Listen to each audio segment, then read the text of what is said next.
महमल से सवाल करते हैं सबसे पहले। महमल, पीटीआई में आजकल जो चल रहा है अंदरूनी सियासत, उसके ऊपर आपसे सवाल हो रहा है। कह रहे हैं इतनी कन्फ्यूजन है, कोई कह रहे डील हो रही है, कोई कह रहे नहीं हो रही, कोई कह रहे पैगाम आया है किसी के लिए और कोई उसको मुस्तरद कर देता है।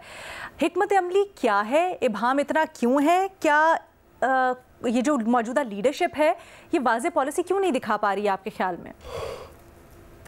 ना पहली चीज तो ये है कि बिल्कुल भी पीटीआई की पॉलिसी के अंदर कोई कोहेरेंस नहीं है। मतलब कि अगर आप देखें तो इतनी कंफ्यूज पॉलिसी है। एक दिन कोई आता है बाहर आके कहता है जी गिव एंड टेक कर लें, बताएं हमें आप क्या चाहते हैं, मतलब एस्टैब्लिशमेंट को एक मैसेज दिया जाता है। फिर उसके बाद अगले दिन आता है नहीं नहीं कोई गिव एंड टेक नहीं करना, हाँ हम एस्टैब्लिशमेंट से बात करेंगे, गिव एंड टेक नहीं करना। अच्छा, एक दिन बताया जाता है कि नहीं हम हुकूमत से मुज़ाकरात के लिए तैयार है, दूसरे दिन कह देते नहीं इस हुकूमत से कौन बात करे, हम क्यों बात करें, फिर जी के हम तहरीक चलाएंगे। ये जो सारी कंफ्यूजन है, असल में इसका एक बहुत बड़ी वजह जो है वो ये है कि जो लीडरशिप बाहर है इनकी आपसी लड़ाइयां भी बहुत ज्यादा हैं लीना, और इनकी जो ज्यादातर जो मुलाकातें भी होती हैं, ये तो खैर कुछ लोग इसके बारे में बात खुल के भी करते हैं, वो बताते हैं बाहर आके कि असल में वहां होता यह है कि जी इस कमेटी में फलाने को डाल दें, इस कमेटी में फलाने को डाल दें। जितने भी उनके आपस के लोग होते हैं वो आपस में उनकी लड़ाई, कोई एक बंदा एक बात कहता है कोई दूसरी कहता है। लेकिन एक वजह मेरे ख्याल में जो बहुत अहम है वो ये है कि कोई ये पॉलिसी के अंदर इतनी ज्यादा कंफ्यूजन की एक और वजह भी, और वो ये है अलीना कि देखिए शुरू में जब खान साहब जेल गए थे तो आपको पता है जेल तो किसी के लिए भी आसान नहीं होती, जेल एक बड़ा मुश्किल वक्त होता है सबके ऊपर ही। लेकिन एक नजर आ रही थी, एक उम्मीद थी कि शायद इवेंचुअली जो है वो एक तो उनके मुखालिफ कमजोर हो जाएंगे या मुखालिफों का बयानिया कमजोर हो जाएगा, और फिर जिस तरीके इलेक्शन रिजल्ट भी और सबके उनको लग रहा था कि शायद इवेंचुअली मुझसे बात करनी ही पड़े।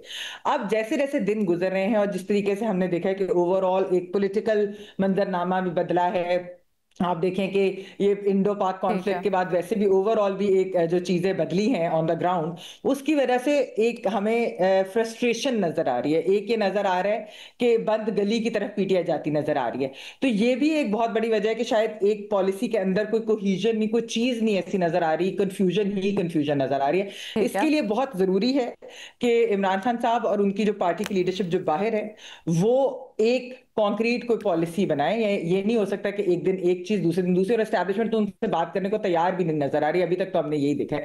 तो इन चीजों को अगर वो बेहतर होता कि अगर वो हुकूमत के साथ बैठ के मामला तय करते और आगे बढ़ते। अच्छा, डू यू फील कि चेयरमैन अगर कोई और होता, जैसे जरा अथॉरिटेटिव पर्सनालिटी होती किसी कार्ड की, तो उसको अलीना अथॉरिटी किसी के पास नहीं है पीटीआई में, सिवाय इमरान खान साहब के अलावा किसी के पास अथॉरिटी नहीं, क्योंकि जो आकर बाहर बात करता है उसकी कोई अथॉरिटी नहीं रहती। यही तो ऑपोजिशन अलायंस इसीलिए तो नहीं बनी कि ऑपोजिशन के लोग भी ये कहते हैं नहीं मौलाना फजल बाकी कि आप लोगों की तो कोई एक पॉलिसी नहीं है। एक दिन आके एक बंदा बयान देता है मेरे पास मैंडेट है, दूसरे दिन दूसरा कहता है मेरा मैंडेट है, और किसी के पास मैंडेट नहीं होता और आप चेंज कर देते हैं policy. Perfect, thank you so much. ठीक है, थैंक यू सो मच महमल, बड़ी अच्छे तरीके से हमें एक्सप्लेन किया। सवाल भट्टी साहब से करते हैं क्योंकि वो भी पीटीआई से मुताल्लिक है। भट्टी साहब, शौकत यूसुफजई कह रहे हैं हमारे पीटीआई एक्सपर्ट है आप, लगता है एनालिस्ट को। हंस क्यों रहे हैं आप? जी जी जी आपने वो जो एक कहा ना क्या महमल, थैंक यू महमल। अगला सवाल करते हैं इरशाद भट्टी से, और वो भी पीटीआई के मुतल्लिक है, तो इस पे मैं भट्टी साहब, हमारे ऑडियंस समझते हैं कि आप पीटीआई को बड़ी अच्छी तरह से समझते हैं, तो वो आपसे पूछ रहे हैं बयान का मतलब ही। शौकत यूसुफजई ने बयान दिया है, कहा है पीटीआई के अंदर हिकमत अमली की कमी है, कारकुनों में गुस्सा बढ़ रहा है, हुकूमत को डराया नहीं जा सकता, इखलाकी तौर पर हुकूमत पर दबाव डाला जाता है। बताएं इस बयान का मकसद क्या समझते, कैसे देखते हैं, तशरीह करके बताएं। डाला जाता है नहीं, डाला जा सकता है। अच्छा, और मैं तो वैसे पीटीआई से ज्यादा अब आपको जानने लग गया हूं, लेकिन बहरहाल मैडम शेख तीनों बातें शौकत यूसुफजई साहब की ठीक है। पहली बात कि पाकिस्तान तहरीक इंसाफ में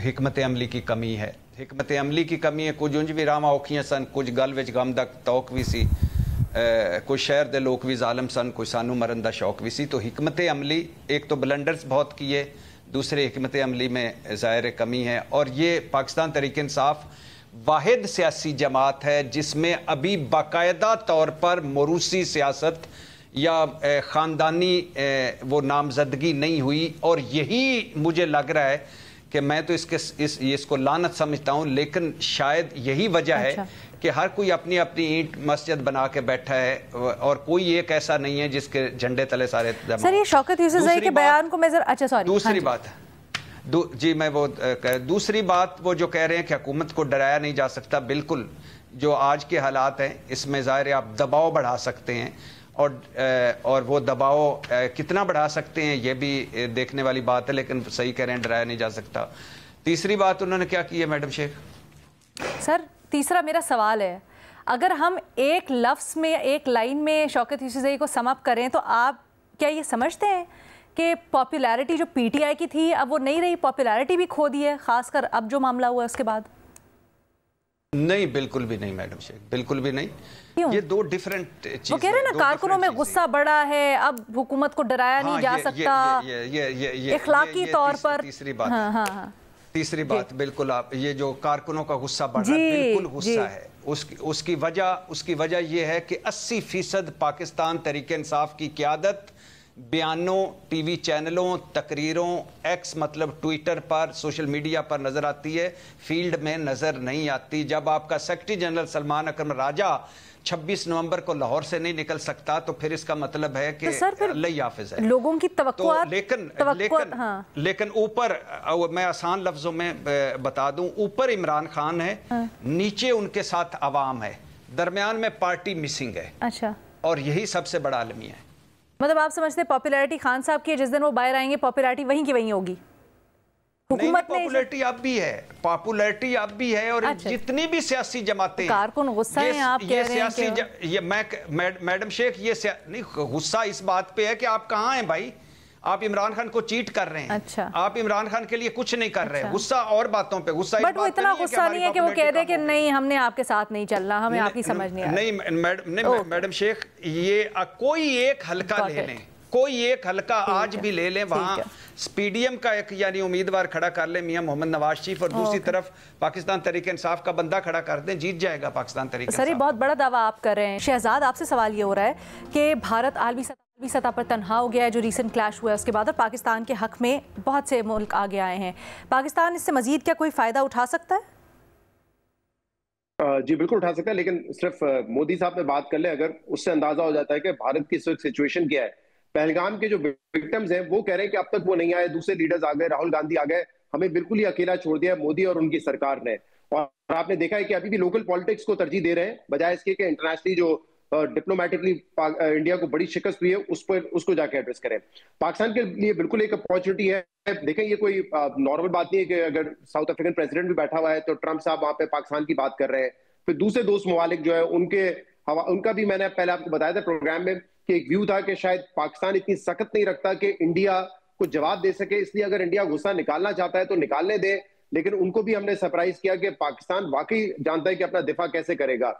लेकिन खासतौर पे इकोनॉमिक फ्रंट पे मेरे ख्याल से इस वक्त जो ट्रंप इंतजामिया है और पाकिस्तान, उनके दरमियान कुछ अच्छी चीजें हो रही हैं। अगर हम भी एक फेवरेबल टैरिफ हासिल कर लेते हैं, उनको भी दे देते हैं, मार्केट वहां पे गेन कर सकते हैं, बहुत बड़ी अपॉर्चुनिटी होगी। और मुझे हुकूमत के खास बंदे ने बताया, जब मैंने उनसे पूछा कि ट्रंप क्यों बार बार, ये मैं इंपॉर्टेंट बात बता रहा हूँ बड़ी, कि ट्रंप क्यों बार बार पाकिस्तान का नाम ले रहे हैं, तो उन्होंने कहा कि देखें, ट्रंप का साहब का जो ट्रैक रिकॉर्ड है वो बताता है कि वो अपनी जाती मफाद के लिए भी बहुत कुछ कर सकते हैं, बहुत कुछ करते आए हैं। तो अगर उनका किसी चीज में इंटरेस्ट है, अमेरिका का या उनका, और उससे पाकिस्तान को बेनिफिट हो सकता है, तो वो बिल्कुल होना चाहिए, चाहे वो क्रिप्टो हो, वो मिनरल्स साइड पर हो या कोई और फील्ड हो। हमें जिस सेक्टर में भी अगर अमेरिका को कोई फायदा नजर आता है और ट्रंप साहब की पॉपुलैरिटी या उनको सियासी ठीक है फायदा भी मिलता है, पाकिस्तान को इकोनॉमिक बेनिफिट मिलता है, तो हमें वो लेना चाहिए। वेगस में कॉन्फ्रेंस भी हुई है, जो काउंसिल बनाई है, ये सिर्फ डिप्लोमेटिक फायदा पाकिस्तान को दे सकेगी या डू यू थिंक इकोनॉमिकली भी इसके अंदर कुछ फायदा है पाकिस्तान के लिए? फॉर्मलाइज तो नहीं है अभी क्रिप्टो करेंसी पाकिस्तान में? नहीं, अभी तो नहीं है, लेकिन मेरे ख्याल से जो हमने अभी 2000 मेगावाट बिजली भी मुफ्त करने के लिए कहा है, एग्जैक्टली मुझे नहीं पता फीजेबल होगी, इस रेट पे नहीं होगी, लेकिन ऑब्वियसली पाकिस्तान इसमें अपना इकोनॉमिक बेनिफिट ही देख रहा है, not only diplomatic benefit. Interesting. चले, थैंक यू शहजाद, ये तो आप पे हमने कर दिया, बट आने वाले दिनों में इसके ऊपर मजीद भी हम बात करेंगे। मजहर अब्बास साहब, आपके लिए सवाल हुआ है फ़लस्तीन से मुतल्लिक। पूछा जा रहा है क्या इसराइली वज़रा की मस्जिद अक्सा पर चढ़ाई के बाद अरब दुनिया का सिर्फ मजम्मती रद्द-ए-अमल काफ़ी है, और अब जब यूएई, उर्दन, सऊदी अरब खुलकर मजम्मत कर रहे हैं तो ये बयानात सिर्फ रिवायती एहतजाज तक महदूद रहेंगे या कोई अमली इक़दाम भी होंगे? ये सब रिवायती चीज़ें हैं। देखिए, अगर बोलना होता, अगर मुस्लिम दुनिया का या आलमी दुनिया को कोई रद्द-ए-अमल देना होता, किसी और जंग में आपने देखा है इतने बच्चे मारे गए हैं? आज जो अक़वाम मुत्तहिदा की असम्बली की जो वो फुटेज चल रही थी और जिसमें फ़लस्तीनी जो नुमाइंदा है वो बात करते हुए रो पड़ा। मतलब इस तरह बच्चों का कत्लेआम किसी जंग में नहीं देखा गया और पूरी दुनिया खामोश है, पूरी अरब दुनिया खामोश है। तो ये सिवाय रिवायती बयानात के और कुछ नहीं है। इस्लामी दुनिया के अपने मफादात हैं, ये सारे लोग जो है ये अपने मफादात के लिए जो बयान दे देते हैं, एक लिप सर्विस कर लेते हैं। इसके अलावा मतलब मैं तो हैरान हूँ कि जहाँ 50,000 के करीब लोग मर गए हों चंद महीनों में, जिनमें औरतें बच्चे सबसे, यानी आप सोचें सबसे ज़्यादा बच्चे मारे गए हैं इस जंग के अंदर, और हमारी बेहिसी, हम बेबसी क्या कहें, बेहिसी ज़्यादा है हमारी। अनफॉर्चुनेट है ये, यही कहेंगे कि बस इसके अलावा और क्या कह सकते हैं कि ठीक है, छोड़े, चले। बहुत ही अफसोस की बात